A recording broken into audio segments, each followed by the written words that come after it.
Well, mediators are back in Qatar in the latest round of talks seeking an extended ceasefire in Gaza in exchange for a release of Israeli hostages and Palestinian security prisoners.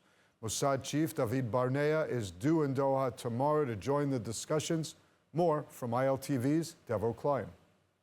Qatari and Egyptian mediated talks are reportedly making progress after Hamas dropped its demand for a permanent ceasefire before a hostage for prisoner exchange.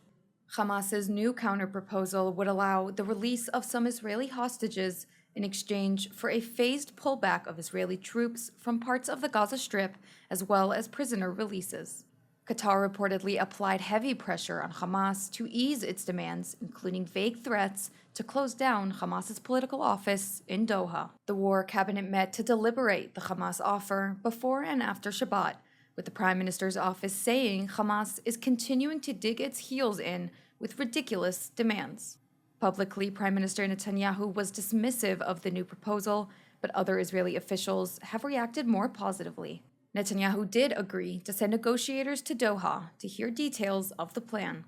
U.S. Secretary of State Blinken said the Hamas proposal was within the framework that Israel, Qatar, Egypt, and the United States agreed to in talks in Paris last month. There are still key gaps to close, including the number of Palestinian prisoners to be released. Under the Hamas proposal, Israeli troops would pull back towards central Gaza, allowing some civilians to return to their homes. Hamas is reportedly offering to release women, children, the elderly, and ill hostages in exchange for the release of 700 to 1,000 Palestinian prisoners. The earlier American-backed proposal had said 15 prisoners convicted of serious acts of terrorism would be released for the female prisoners. Rallies organized by the families of the hostages and their supporters urged the government to reach a deal to free their loved ones.